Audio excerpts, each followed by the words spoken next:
Salut tout le monde, ici iPhone DHQ. Aujourd'hui, le nouveau Jailbreak, dans le fond, Green Poison est sorti.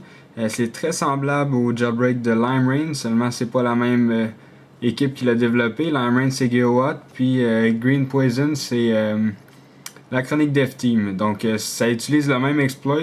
Ça veut dire que c'est la même façon, dans le fond, pour le jailbreaker. Ça jailbreak les mêmes appareils. Cependant, ça se peut que Green Poison éventuellement il soit compatible avec les iPod Touch 2G modèle MB et MC. Donc ça c'est un avantage pour Green Poison. Puis la version Mac d'après moi va sortir plus tôt du côté de Green Poison que du côté de Lime-Rain. Donc c'est la même façon. Vous devez mettre votre appareil en mode DFU puis ça jailbreak automatiquement. Je ne l'ai pas encore fait, je le teste en même temps que vous sur mon iPod Touch 4G que je viens tout juste de restaurer. Donc ici on peut voir que je n'ai pas Cydia. Et si je vais dans les réglages, général, à propos, donc ici j'étais à la version 4.1, donc au fait moins 4.1. Green Poison est compatible pour les appareils suivants, donc vous allez voir une annotation ici sur la vidéo, puis ça va vous dire tous les appareils qui sont compatibles. Donc je l'ai nommé, c'est le iPod Touch 3G, l'iPod Touch 4G, l'iPhone 3GS, l'iPhone 4, puis dans le fond l'iPad au fait moins 3.2.2. Donc la Apple TV est supposée d'être compatible également. Seulement, dans le fond, il n'y a pas encore d'application développée, donc on la jailbreak pas pour le moment. Puisqu'il n'y a pas d'application et Cydia n'est pas compatible pour tout de suite avec la Apple TV. Donc, qu'est-ce qu'on a besoin de faire? C'est tout simplement d'aller chercher Green Poison sur Internet. Donc, il vous suffit d'aller sur greenpoison.com. Donc, je vais vous le montrer à l'instant. Et voilà, donc greenpoison.com avec un O ou un 0, ça dérange pas, ça fait une redirection si vous le mettez avec un O. Donc ensuite vous allez sur ce site internet là, vous avez une version Mac ici qui n'est pas encore disponible. Si vous cliquez dessus, ça va tout simplement rafraîchir la page, ça ne fonctionnera pas. Puis Windows, vous cliquez là, puis vous pouvez le downloader. Ici vous pouvez faire un don à la chronique DevTeam. Et ensuite, une fois que vous l'avez téléchargé, ça va être en format zip. Donc vous allez avoir un fichier comme ça. Zip, vous faites tout simplement cliquer droite et l'extraire. Ensuite, vous sortez du dossier le logiciel greenpoison.exe. Donc vous double-cliquez dessus. Ensuite, le Green Poison, ça ressemble à ça. Donc là, ça dit s'il vous plaît, éteignez votre appareil avant de commencer. Donc là, je vais le faire avec mon iPod Touch 4G. Donc qu'est-ce que je vais faire? Je vais l'éteindre tout simplement. Donc, un petit 3 secondes sur le bouton d'en haut. Puis, on éteint notre appareil tout en étant connecté en USB à votre ordinateur. Donc là, une fois qu'il est éteint, ça dit Prepare to jailbreak en DFU. Donc, il va falloir le mettre en mode DFU. Vous allez avoir les indications en même temps qui vont vous le dire. Donc là, vous cliquez là-dessus. Puis, ça dit Soyez prêts dans 3 secondes. Donc, dans 1 seconde, on pèse 2 secondes sur le bouton d'en haut. Ensuite, on pèse 10 secondes sur les deux boutons en même temps. Puis, après une dizaine de secondes, ce qu'on a à faire, c'est relâcher le bouton d'en haut et maintenir celui d'en bas. Donc là, ça se peut qu'à iTunes, il pop. Vous le laissez faire, c'est pas important. Et voilà, là, il est en mode DFU. Quand ça commence à jailbreaker, vous pouvez tout simplement lâcher le bouton. Donc là, vous faites... Ça n'a pas commencé à jailbreaker, il faut juste cliquer sur le bouton ici, Jailbreak, puisque là, il est en DFU. Donc, vous cliquez sur Jailbreak. Puis là, ça devrait se jailbreaker. Donc, on va voir qu'est-ce que ça fait en même temps.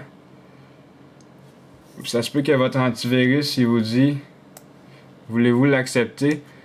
Une connexion internet pour Green Poison. Donc, vous faites accepter, autoriser. Puis là, ça devrait se jailbreaker. Et voilà, là, ça fait tout simplement loader. Puis là, vous allez voir votre iPod Touch, votre iPhone ou votre iPad. On va tout simplement changer l'écran.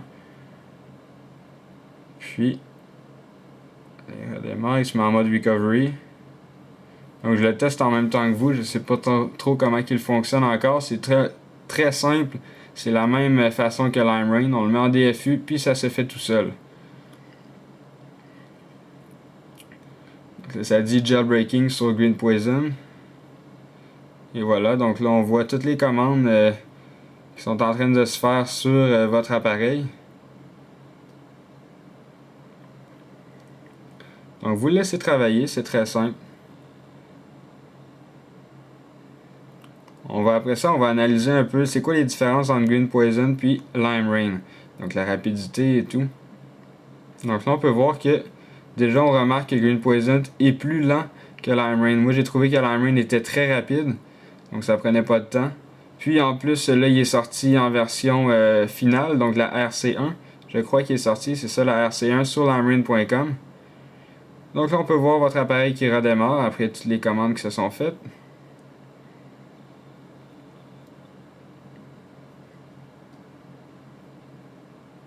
Et voilà, là, ça dit que c'est terminé sur Green Poison.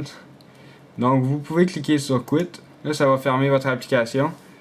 Puis, votre appareil devrait redémarrer avec Cydia, sûrement. Donc là, si je déverrouille, on peut voir ici que j'ai un icône loader. Donc on va aller voir qu'est-ce qu'il y a là-dedans.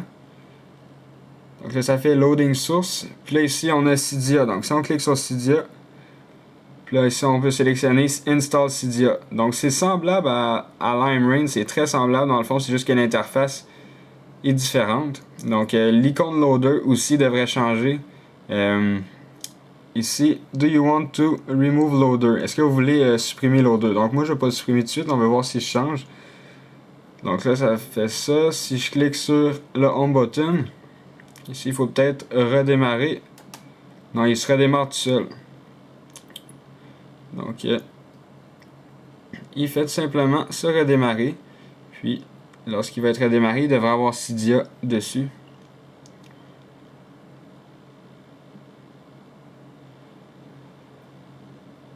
Ça va pas bien long.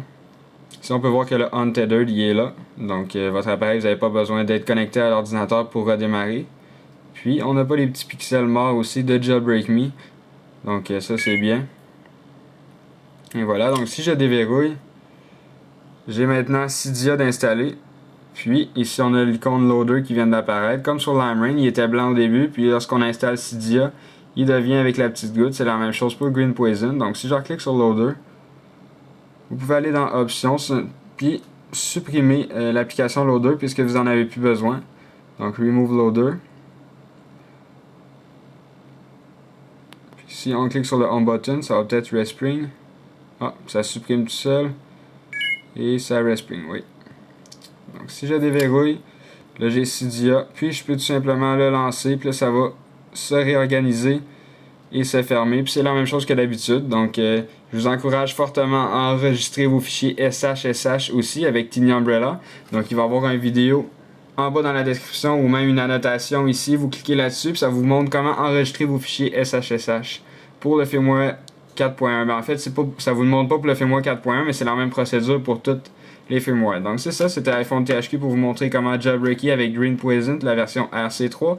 Donc n'oubliez pas de vous abonner à mon canal de YouTube juste en cliquant en haut sur le bouton s'abonner. Et cela va vous permettre de recevoir toutes les vidéos que je vais mettre en ligne.